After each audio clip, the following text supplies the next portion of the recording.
some of you may have had a bad experience with Japanese culture. So bad means that you did not understand what they say, or you didn't get what you expected. Then you felt you are betrayed. It could have happened in personal level or business level. For example, in Japan, we have this concept called TATEMAE versus honne. So TATEMAE literally means the word from tateru, to build, and mae, front. It means facade versus honne, true voice. So TATEMAE we use in communication.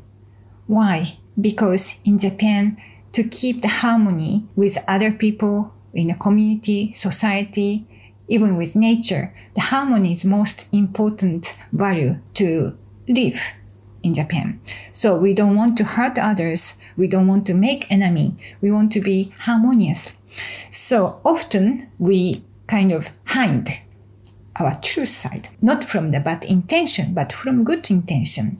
However, this is really, really difficult for outsider to read, but also for Japanese as well. So I have a mixed feeling about TATEMAE because I'm from Kansai area where people are more direct than, for example, from our capital. And then we have more comedian who make fun with lots of direct jokes. And so I kind of understand when my clients, my students talk about TATEMAE. For example, I give one example what happens.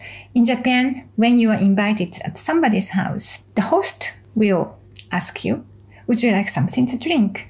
And the guest definitely will say, no, thank you, I'm okay. Don't bother, don't worry about me. Even though if the guest is so thirsty, mostly we say, no, it's okay, no problem. No, we are okay, I'm okay.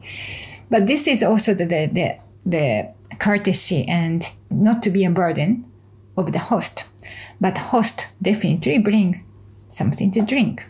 So this is then, of course, the guest will take it. Oh, thank you so much. I will take something.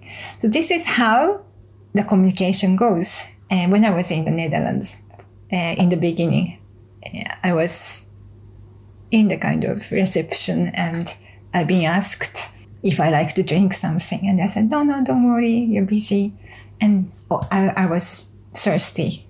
But then I said, I don't need. So I didn't get anything at the end. So there are high context culture country and low context culture country. High and low doesn't mean positive and negative or good or bad. Japan is a high context country. So as Arabic and other Mediterranean country as well. We not only just a verbal communication, it's indirect communication, and more we communicate through reading what other people might be expecting or what other people are feeling. So it becomes indirect rather than direct. So for example, the Germanic speaking country or Northern Europe, like the Netherlands, is a low context country where the directness is a virtue. But both sides, we try to keep harmony.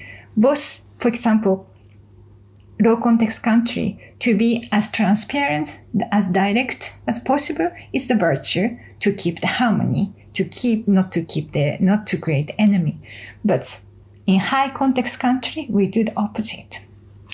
So you can just imagine if you are from the low context country going to high context country like in Japan, and you experience this tatemae, the facade. And if you are not trained to be able to feel what other people are thinking, then it is very difficult. Both sides extreme could hurt others. So I would say coming to the middle would be the best. However, when you go to Japan, you would experience this facade, and I need more time to explain. And it is also in my training, one of the training, how to communicate with Japanese and to understand. And there are some techniques and tools. But first of all, understanding this tatemae, the facade, is not from the bad intention of telling a lie.